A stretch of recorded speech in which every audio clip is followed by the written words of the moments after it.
Hello बच्चों, कैसे हैं? माई सेल्फ रमन विश्वास और मैं आप सभी का घरी पाठशाला में स्वागत कर रहा हूं। जैसा कि हम लोग यहाँ पे पढ़ रहे हैं एसिड, बेस एंड सॉल्ट्स, तो आज हम लोग यहाँ पे पढ़ने वाले हैं केमिकल्स फ्रॉम कॉमन सॉल्ट्स।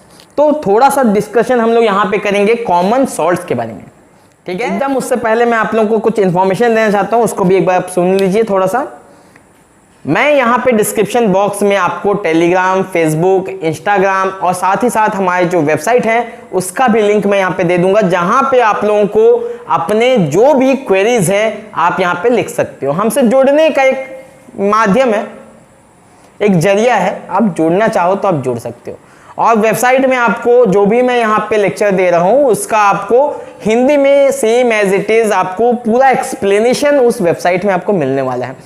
तो आप लोग, अगर आप लोगों को लगता है कि नहीं चलो ठीक है, यहाँ पे यूट्यूब भी देख रहे हैं, साथ में अगर हैंड रिटन नोट्स मिल जाता तो बेहतर होता, तो उसके लिए यहाँ पे वेबसाइट में आप जरूर जाइए www.gharipathshala.blogspot.com। उसको आप लोग जाके विजिट कीजिए। आप लोगों को वहाँ पे सभी मैं अपडेट कर रहा हूँ, आप लोग को एक एक करके मिलते जाएंगे। तो चलो देर ना करते हुए हम लोग यहाँ पे स्टार्ट करते हैं। Chemicals from common salt, chemicals from common salt. अब ये कॉमन सॉल्ट मतलब क्या हुआ? कॉमन सॉल्ट मतलब क्या हुआ? जो आपको कॉमनली जो दिखाई देता है, या इसको हम बोल सकते हैं जो हम लोग अपने डेली लाइफ में जो सॉल्ट यूज करते हैं। कौन सा यूज करते हैं? जिसको हम खाते हैं ना, वही वाला सॉल्ट, उसको टेबल सॉल्ट भी बोलते हैं, उसको टेबल सॉल्ट भी बोला जाता है, और इसको हम लोग सोडियम क्लोराइड भी बोलते हैं। This is called table salt. इसको हम सोडियम क्लोराइड बोलते हैं, सोडियम क्लोराइड। अगर इसके सिंबल को लिखे तो यहां पे हम लोग NaCl से इसको लिखते हैं। वैसे इसको रॉक सॉल्ट के नाम से भी जाना जाता है, तो नाम बहुत सारे हैं, लेकिन हमको फोकस करना है इसके यूज के बारे में कि ये कितना यूजफुल है, ये क्या है। पहले मैं आपको थोड़ा सा इसके बारे में आइडिया बता देता हूं। आप लोग वैसे जानते हैं सभी कि NaCl एक सॉल्ट है। This is a salt which salt जो कि HCl प्लस NaOH के कॉम्बिनेशन से बनता है। NaCl एक ऐसा सॉल्ट है जो एसिड, HCl और NaOH बेस दोनों के आपस में कंबाइन होने के बाद हमको मिलता है। और खास बात यह है कि ये NaCl जो है हमको सी वाटर में भी देखने को मिलता है। मतलब अगर हम सी वाटर को देखें तो वहां पे 3.5% हमको 3.5% सी वाटर में आपको NaCl मिलता है। 3.5% NaCl होता है। और एक खास बात कि ये जो सी वाटर होता है ना, जिसमें NaCl प्रेजेंट है, उसको हम लोग ब्राइन भी बोलते हैं। This is also known as brine. इसको हम लोग क्या बोलते हैं? ब्राइन भी बोलते हैं। अब ये ब्राइन क्यों बोलते हैं? ब्राइन भाई, जो भी कोई भी अगर NaCl का सॉल्यूशन है उसको हम लोग ब्राइन बोलेंगे। समझ में आ रहा है? कोई भी अगर हम लोग ने NaCl को वाटर में डिसॉल्व करके रखा हुआ है, एक सॉल्यूशन बना के रखा हुआ है, तो उसको हम लोग ब्राइन बोलेंगे। NaCl का एक्वस सॉल्यूशन को ब्राइन बोला जाता है। तो यहाँ पे C में भी NaCl है, ये भी एक सॉल्यूशन है, तो इसको भी हम लोग ब्राइन बोलते हैं। समझ में आ गया? ये भी ब्राइन है। अब इस सी वाटर से आप लोगों को क्या मिलता है? आपको इस सी वाटर से सॉल्ट मिलता है। NaCl आप वहां से मिल सकता है, आप वहां से ऑब्टेन करते हो। तो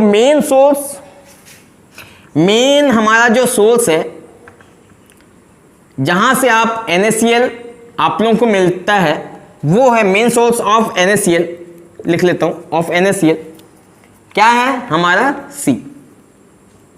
जो समुद्र होता है वो हमारा मेन सोर्स होता है। यहां तक आप लोगों को समझ में आ चुका है। अब हम लोग इस ब्राइन, जिसमें कि ऑलरेडी NaCl प्रेजेंट है, उस ब्राइन का यूज करके अलग अलग केमिकल का फॉर्मेशन करेंगे, उसका यूज करेंगे और नए केमिकल्स को बनाएंगे, जिसका यूज भी हम लोग साथ ही साथ देखेंगे। ठीक है, चलो आगे बढ़ते हैं। यहां तक बातें आप लोगों को समझ में आ चुका है। NaCl बहुत ही एक इंपॉर्टेंट सॉल्ट होता है जो कि हमारे खाने में यूज होता है। साथ ही साथ इसके थ्रू हम लोग कई सारे केमिकल्स बना सकते हैं और उन केमिकल्स को अब हम लोग यहाँ पे वन बाय वन स्टडी करेंगे। तो जैसे कि आप लोगों को मालूम है NaCl बनने के लिए आपने NaOH का यूज किया था, NaCl को बनाने के लिए NaOH का यूज किया था।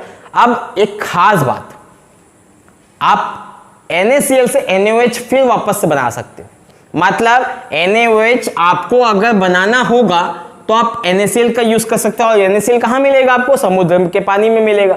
तो समुद्र के पानी को उठा के लेके आओ और वहां से जितना मर्जी होता है NaOH बना लो। तो इंडस्ट्रियल मेथड, मैं अभी आपको जो डिस्कशन करने वाला हूं वो है industrial method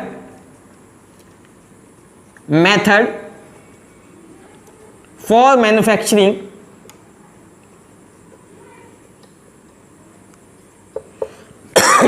of sodium hydroxide.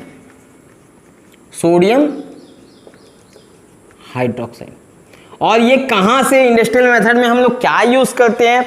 जो हमको इजीली मिल जाए, जो हमको सस्ता हो, वो सारी चीजों का हम यूज करने वाले। तो सबसे देखो, आप इससे सस्ता तो कुछ मिलेगा ही नहीं, समुद्र ही समुद्र है और समुद्र में नमक है, उस नमक को लेके आएंगे, आके उससे NaOH बनाएंगे। तो ये बहुत ही जो है सिंपल सा सस्ता सा प्रोसेस है हमारे पास जिससे हम NaOH को बना सकते हैं। तो सबसे पहले NaOH के बारे में थोड़ा बहुत जानकारी हम लोग लेते हैं जो कि हमको पता होना चाहिए। तो जैसे सोडियम हाइड्रोक्साइड है तो इसका केमिकल फॉर्मूला जो होगा वो होगा NaOH, सभी को पता है, वेरी गुड। अब इसका जो है कॉमनली इसका एक नेम भी होता है, कॉमन नेम भी है। जो कॉमन नेम है उसमें हम लोग बोलते हैं इसको कॉस्टिक सोडा। इसका कॉमन नेम क्या है? कॉस्टिक सोडा होता है, कॉस्टिक सोडा। जैसे KOH को कॉस्टिक पोटास बोलते हैं, ये Na है, सोडियम है, तो कॉस्टिक सोडा बोलते हैं इसको। समझ में आ गया? तो यहाँ पे कॉमन नेम कॉस्टिक सोडा। इसका यूज के बारे में थोड़ा सा देख लेते हैं, यूजेस क्या है। तो यूजेस के बारे में जब हम लोग बात करें तो सबसे पहला जो होता है सोडियम हाइड्रोक्साइड, आपने सुना होगा कि सोडियम हाइड्रोक्साइड जो होता है उसका यूज साबुन बनाने में हम लोग करते हैं। तो पहला तो यूज यही हो गया कि इन मेकिंग ऑफ सोप। तो इन मेकिंग ऑफ सोप पहला हम लोग यहां पे लिखेंगे इन मेकिंग ऑफ सोप। साबुन बनाने में, सोप बनाने में हमको ये कॉस्टिक सोडा या NaOH यूज होता है। और कैसे होता है आप लोग इस चीज को शायद पढ़े भी होंगे, जो पढ़े हैं वो बहुत अच्छी बात है, जो नहीं पढ़े उनको मैं थोड़ा सा बता देता हूं। इसमें क्या करते हैं हम लोग, जो फैटी एसिड्स होते हैं उसमें क्या करते हैं, सोडियम हाइड्रोक्साइड का यूज करते हैं और यहाँ पे हमको सॉल्ट ऑफ फैटी एसिड मिलता है, वही सोप है, उसी को ही हम लोग क्या बोलते हैं, सोप बोलते हैं। तो यहाँ पे दूसरा अगर हम लोग बात करें, पहला यूज तो ये हो गया। सेकेंड यूज क्या है? This is an important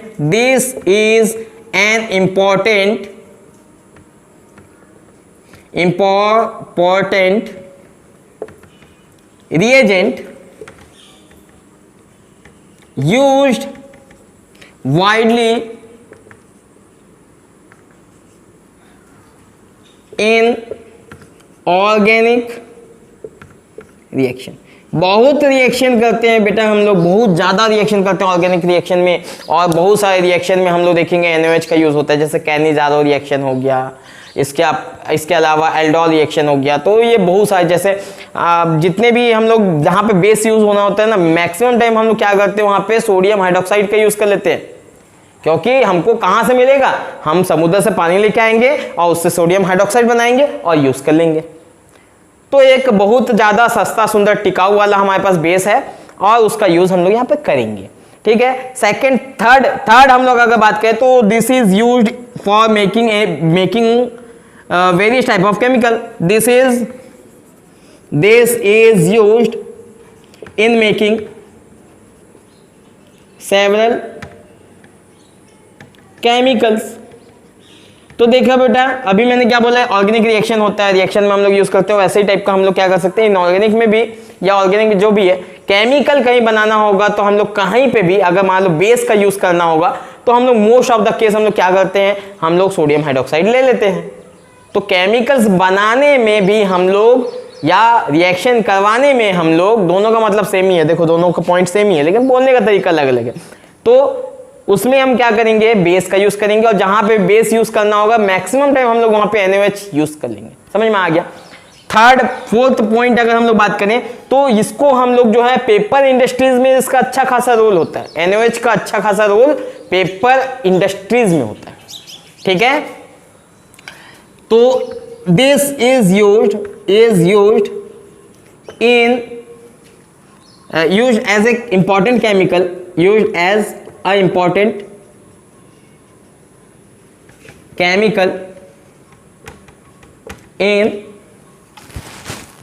paper industries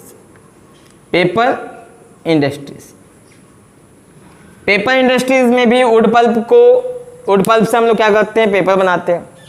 तो उस समय हम लोग को इसको क्या करना पड़ता है, इसका जो सॉल्यूशन बनता है उसमें हम लोग को NaOH का यूज करना पड़ता है। तो NaOH का पेपर इंडस्ट्रीज में भी एक अच्छा खासा रोल होता है जिसमें हम लोग इसको यूज करते हैं। इसके अलावा अगर हम लोग बात करें तो इसको ऑयल के रिफाइनिंग में भी हम लोग को NaOH का यूज करना पड़ता है। तो ऑयल रिफाइनिंग अगर मैं यहाँ पे कहीं पे लिखूं, कहाँ लिखूं समझ में नहीं आया, फिर भी लिख देता हूँ, इन ऑयल रिफाइनिंग, ठीक है। मतलब ढेर सारे यूज है NaOH का, एक इंपॉर्टेंट केमिकल है हमारे पास, ढेर सारे जिसके यूज है, वो है कॉस्टिक सोडा। अब हम लोग चलते हैं कॉस्टिक सोडा का बनाएंगे कैसे, मैन्युफैक्चर कैसे करेंगे। सस्ते तरीके पे हमको इसको बनाना है, आसान तरीके से बनाना है, ज्यादा खर्च नहीं होने चाहिए और ढेर सारा हमको NaOH मिल जाए। तो ऐसा कुछ कहानी हम लोग को अभी करना है। और हम लोग कहां से करेंगे, हम लोग यूज करने वाले हैं NaCl का। ध्यान रखो, कॉमन सॉल्ट का हम लोग यूज करने वाले हैं। कॉमन सॉल्ट कौन सा कॉमन सॉल्ट, हम लोग समुद्र के पानी को लेके आएंगे। समुद्र के पानी को हम लोग क्या करेंगे, कुछ करेंगे उसके साथ जिससे NaOH मिल जाए। क्या करेंगे उसको अभी देखते हैं, ठीक। तो मैं इसको रब कर देता हूं। अब हम लोग देखेंगे प्रोसेस जिसके थ्रू हम लोग NaOH को बनाते हैं। तो इस प्रोसेस को हम लोग क्लोर एल्कली मेथड या प्रोसेस भी बोलते हैं। इसको हम लोग क्या बोलते हैं, क्लोर एल्कली प्रोसेस, क्लोर एल्कली प्रोसेस बोलते हैं। क्यों बोलते हैं, तो इसका सिंपल सा रीजन है कि यहां से हमको कहीं ना कहीं क्लोरीन होगा और एल्कली यहां से बने, क्लोरीन बाहर निकलेगा और एल्कली यहां पे हमको बनेगा। वो बात यहां पे बताई जा रही है। तो यहां पे एक्चुअली हम लोग करते क्या है, देखो एक कंटेनर है, ये एक कंटेनर हो गया। सिंपल तरीके से मैं बता रहा हूं, ध्यान से देखेंगे। ये मेरे पास एक इलेक्ट्रोड हो गया, ये एक इलेक्ट्रोड हो गया, ये एक सेकेंड इलेक्ट्रोड हो गया मेरे पास, ये सेकेंड इलेक्ट्रॉन। यहां पे मैंने सॉल्यूशन रखा है। क्या सॉल्यूशन, हम लोग NaCl सॉल्यूशन रखें, मतलब ब्राइन को यहां पे पुट किया गया। इसके अंदर क्या है, ब्राइन है, इसके अंदर ब्राइन को हमने रखा हुआ है। और ये जो इलेक्ट्रोड है, दिस इज आवर इलेक्ट्रोड, और ये मेरे पास सेकेंड इलेक्ट्रोड, ये भी एक इलेक्ट्रोड है। और इसको मैंने क्या किया है, हमने यहां पे कनेक्ट किया हुआ है एक बैटरी के साथ, हाई वोल्टेज बैटरी के साथ यहां पे हमने इसको कनेक्ट किया है। इसका पॉजिटिव टर्मिनल को हमने यहां दिया है, नेगेटिव टर्मिनल को हमने यहां पे दिए हुए हैं। अब यहां पे ध्यान से देखो, समझने वाली बात है। यहां पे इस ब्राइन के अंदर क्या क्या है, इस ब्राइन के अंदर मेरे पास है Na+ और Cl-, NaCl है तो Na+ होगा, Cl- होगा, वेरी गुड। यहां पे मेरे पास H+ होगा और OH- भी होगा, वेरी गुड। यहाँ पे मेरे पास क्या क्या है, मैं एक बार बता देता हूँ आप लोगों को, ध्यान से देखो। बहुत इंपॉर्टेंट चीज अभी बताने वाला हूँ, एकदम डिटेल के साथ आप लोगों को बताने वाला हूँ, इसलिए थोड़ा सा गौर से यहाँ पे देखो। तो ये मेरे पास क्या है, Na+ है, और ये मेरे पास Cl है, ये मेरे पास H+ है, और ये मेरे पास OH- है। यहां से प्लस अगर हम बात करें तो पूरे इलेक्ट्रोड पे प्लस चार्ज अपीयर हो जाएगा। इस पूरे इलेक्ट्रोड में प्लस चार्ज आएगा क्योंकि मैंने प्लस वाले टर्मिनल के साथ इस इलेक्ट्रोड को जोड़ के रखा है। सेम एज इट इज अगर मैंने माइनस वाले टर्मिनल को इस इलेक्ट्रोड के साथ जोड़ा है तो इस इलेक्ट्रोड पे पूरा नेगेटिव चार्ज आ जाएगा। ऐसा मैं कह सकता हूं। अब होगा क्या, अब यहां पे जैसे ही मैंने करंट डाला, यहां पे जैसे ही मैंने स्विच ऑन किया, यहां से ये पूरे जो है सर्किट कंप्लीट होने के लिए, पूरा सर्किट कंप्लीट करने के लिए यहां पे आयंस जो है इधर उधर भागने लगेंगे। अब सबसे बड़ा सवाल हमको ये होता है कि भाई कौन सा आयन कहां जाएगा। तो बहुत ही सिंपल सा आंसर है मेरे पास। देखो पॉजिटिव वाला तो पॉजिटिव की तरफ नहीं जाएगा, पॉजिटिव वाला जाएगा नेगेटिव की तरफ। पॉजिटिव वाला कहां जाएगा, नेगेटिव की तरफ। नेगेटिव वाला कहां जाएगा, पॉजिटिव की तरफ। मतलब ये यहां से चाहता हुआ इसके पास जाएगा, यहां पे Cl माइनस जाएगा और OH माइनस जाएगा, और यहां पे Na प्लस ये यहां से होता हुआ Na प्लस यहां आएगा, और ये H प्लस भी यहां पे आएगा। मतलब सिंपल सा है, पॉजिटिव जितने भी आयंस आपको दिख रहे हैं उसको नेगेटिव टर्मिनल की तरफ भेज दो, और नेगेटिव जितने भी आयंस दिख रहे हैं उनको पॉजिटिव टर्मिनल की तरफ भेज दो। अब यहां पे एक बहुत बड़ा क्रिटिकल सिचुएशन होने वाला है जिसको आप लोगों को समझना पड़ेगा। क्यों क्रिटिकल, क्योंकि देखो यहां पे आए दो तरीके के आयन, और यहां पे इलेक्ट्रोड एक प्लस वाला एक इलेक्ट्रोड है। अब यहां पे क्या सिचुएशन होगा, यहां पे ये होगा इलेक्ट्रोड किसी को हेल्प करने वाला है, किसको करेगा ये इलेक्ट्रोड के ऊपर डिपेंड करता है। मैं समझाता हूं यहां पे ये आया क्यों, पहला क्वेश्चन है ये आया क्यों। चार्ज ऑपोजिट चार्ज है, ऑपोजिट चार्ज है तो क्या हुआ, यहां आने के बाद ये जो प्लस चार्ज आपको दिखाई दे रहा है ना बेटा, और यहां पे इसके ऊपर माइनस नेगेटिव चार्ज दिखाई दे रहा है। नेगेटिव का मतलब होता है इसके ऊपर एक्सेस इलेक्ट्रॉन है, इसके पास इलेक्ट्रॉन एक्सेस है। अब इलेक्ट्रॉन एक्सेस है तो क्या होगा, ये इलेक्ट्रॉन को यहां देने आया है, इसके पास इलेक्ट्रॉन कम है इलेक्ट्रोड के पास, इसके पास इलेक्ट्रॉन ज्यादा है। अब ये इलेक्ट्रॉन यहां देने आया, लेकिन इलेक्ट्रॉन को एक्सेप्ट दोनों से नहीं कर सकता इलेक्ट्रॉन। हमारा इलेक्ट्रॉन ये दोनों से इलेक्ट्रॉन एक्सेप्ट नहीं कर सकता, किसी एक से इलेक्ट्रॉन ले सकता है, दोनों से नहीं लेगा। अब बात होती है कि किससे लेगा, ठीक है। तो इसको हम लोग एक एग्जांपल के साथ समझते हैं। एक एग्जांपल, बहुत ही खूबसूरत सा एग्जांपल आप लोगों को दे रहा हूं, आप उस चीज को समझेंगे तो एकदम क्लियर हो जाएगा। सपोज मान के चलो आप क्लास 10th में हो, और एक बच्चा है कोई क्लास 5 का, मान के चलते हैं। अब दोनों को मैंने क्या किया है, 5-5 किलो वेट दे दिया है, ऐसा उठा के रखो बोला मैंने, ठीक है, उठा के रख दिए। अब हेल्प करने के लिए मैंने एक थर्ड पर्सन को वहां भेजा, बोला कि भाई एक काम करो, जिसको ज्यादा दिक्कत है उसको हेल्प कर दो, मतलब उससे वेट ले लो, जिसको ज्यादा दिक्कत है उससे वेट ले लो। अब वहां पे एक 10th क्लास का स्टूडेंट, एक 5 क्लास का स्टूडेंट, आप खुद गेस करो किसको ज्यादा दिक्कत होगा। मैं गेस करूंगा तो मैं बोलूंगा कि 5 क्लास वाले को ज्यादा दिक्कत होगा, और मैं जाके क्या करूंगा, 5 वाले से वो वेट उठा लूंगा। मतलब इन दोनों में से जिसको ज्यादा दिक्कत है इलेक्ट्रोड उसका वेट ले लेगा। ज्यादा दिक्कत किसको है, क्लोरीन को ज्यादा दिक्कत है, ऑक्सीजन को ज्यादा दिक्कत नहीं है। ये जो माइनस चार्ज दिखाई दे रहा है वो एक्चुअली है किसके पास, ये एक्चुअली है ऑक्सीजन के पास। ऑक्सीजन जो होता है वो क्लोरीन से ज्यादा इलेक्ट्रोनेगेटिव होता है, ऑक्सीजन जो होता है क्लोरीन से ज्यादा इलेक्ट्रोनेगेटिव होता है, बहुत ही ज्यादा इलेक्ट्रोनेगेटिव। मतलब उसके पास इलेक्ट्रॉन रखने की कैपेबिलिटी क्लोरीन से ज्यादा है। जिसके पास इलेक्ट्रॉन रखने की कैपेबिलिटी ज्यादा होगा वो ज्यादा देर तक रख सकता है, ज्यादा कम दिक्कत होगा उसको। क्लोरीन बेचारा यहाँ पे दिक्कत हो रहा है उसको, तो इलेक्ट्रॉन क्या करेगा, इससे इलेक्ट्रॉन ले लेगा। अब इलेक्ट्रॉन लेने के बाद होगा क्या, क्लोरीन अगर इलेक्ट्रॉन ले लेगा तो होगा क्या, यहां से इलेक्ट्रॉन क्लोरीन से इसके पास आ गए, इलेक्ट्रॉन के पास आ गए, और क्लोरीन जो है उसने क्या किया, इलेक्ट्रॉन दे दिया, इलेक्ट्रॉन दे दिया, और यहां पे क्लोरीन जो है वो Cl में कन्वर्ट हो गया, क्योंकि इलेक्ट्रॉन दिया तो माइनस चार्ज हट गया, और इलेक्ट्रॉन उसने दे दिया, ये लो इलेक्ट्रॉन दे दिया। लेकिन आपसे मैं क्वेश्चन पूछ रहा हूं, ध्यान से सुनो, क्या क्लोरीन Cl के फॉर्म में एग्जिस्ट करता है, नहीं करता ना भाई। क्लोरीन जो होता है वो Cl2 के फॉर्म में डाई एटॉमिक होता है, एटोमिसिटी उसकी 2 होती है, मतलब Cl2 के फॉर्म में एग्जिस्ट करता है। तो यहां पे क्या होगा, 2 Cl एटम आपस में कंबाइन होंगे, मतलब 2 Cl आयन आएंगे, दोनों क्या करेंगे, Cl Cl में कन्वर्ट होगा, 2 इलेक्ट्रॉन जाएगा, यहां से हमको क्या मिला 2Cl माइनस 2Cl को जो है Cl2 लिख लेंगे, दोनों आपस में कंबाइन हो जाएंगे, Cl2 प्लस 2 इलेक्ट्रॉन। ये वाली रिएक्शन हमको कहां दिखाई देगा, यहां पे इस इलेक्ट्रोड पे दिखाई देगा। इतना आप लोगों को क्लियर हो गया। OH क्या होगा, OH वापस से इस सॉल्यूशन में चला जाएगा, मतलब यहां से Cl2 गैस का फॉर्मेशन हुआ, Cl2 क्लोरीन गैस का यहां पे फॉर्मेशन होगा, इस इलेक्ट्रोड पे क्लोरीन गैस का फॉर्मेशन होगा। समझ में आ रहा है आप लोगों को, यहां पे क्लोरीन गैस का फॉर्मेशन इस इलेक्ट्रोड पे होगा और OH जो होगा वो वापस से कहां चला जाएगा, इस सॉल्यूशन में चला जाएगा।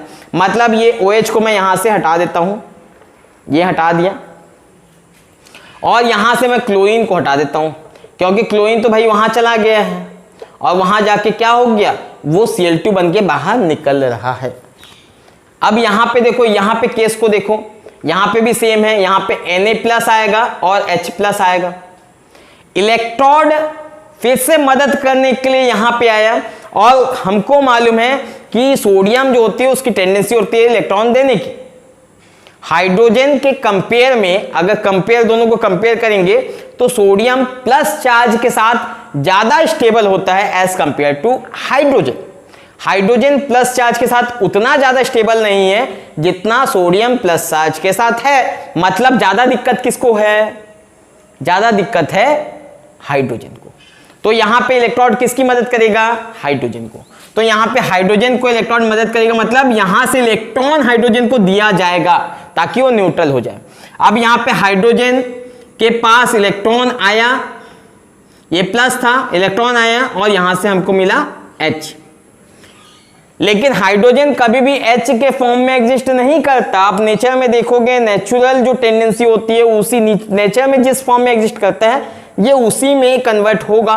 तो नेचर में हमको H2 के फॉर्म में दिखाई देता है। तो यहाँ पे क्या होंगे, 2H+ आएगा, 2 इलेक्ट्रॉन यहाँ पे दोनों एक एक इलेक्ट्रॉन गेन करेंगे और 2H बनेगा। ओवरऑल रिएक्शन को देखेंगे तो यहाँ पे हम बोलेंगे 2H+ plus 2 electron gives you 2 hydrogen, मतलब 2H मतलब होगा यहाँ पे H2, ये H2 का फॉर्मेशन होगा।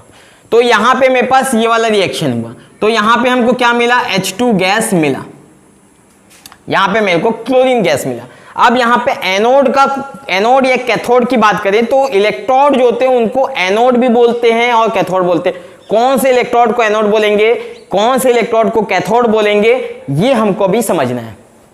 तो मेरा एक स्टेटमेंट आप लोग यहां पे नोट कर लो, जो भी इलेक्ट्रोड में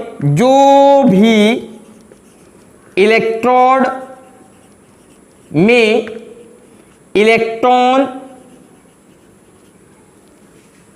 का लॉस होगा, इलेक्ट्रॉन का जो भी इलेक्ट्रोड में इलेक्ट्रॉन दिया जाएगा,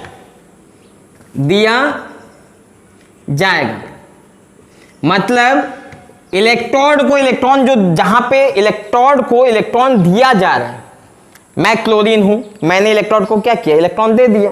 तो जिस भी इलेक्ट्रोड पे इलेक्ट्रॉन को दिया जाएगा उसको हम लोग बोलेंगे एनोड। और अगर सिंपली अगर बोले जहां ऑक्सीडेशन होगा,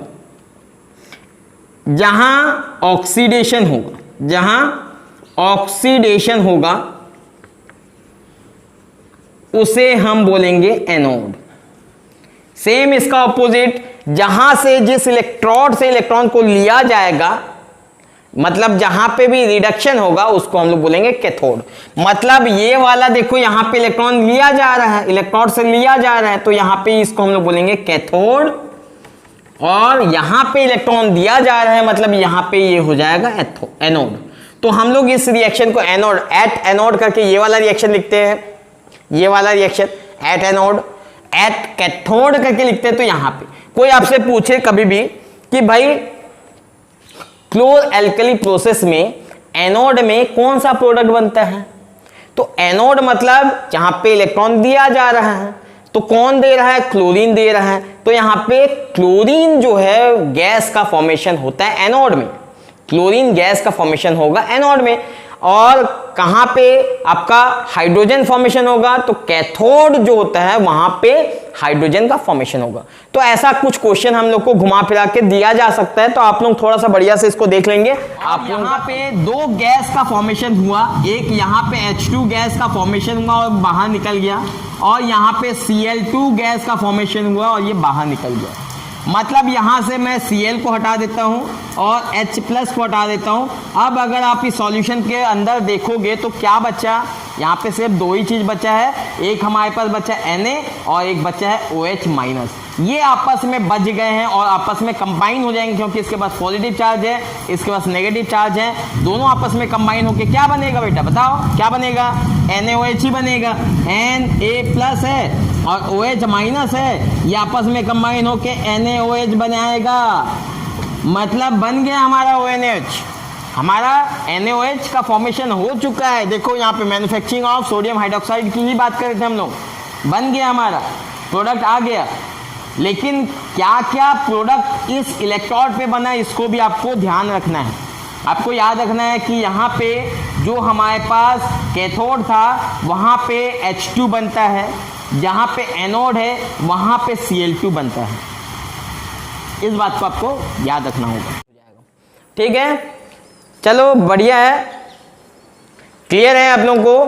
तो देखो आप लोग थोड़ा सा यहाँ पे हम लोग इसको खत्म करेंगे। NaOH को हमने आज देख लिया। अगले लेक्चर में मैं आप लोगों को बताऊंगा ब्लीचिंग पाउडर के बारे में, कि ब्लीचिंग पाउडर को भी जो है हम लोग बना सकते हैं NaCl का ही यूज करके। कैसे NaCl, यहां से देखो क्या निकला, क्लोरीन निकला।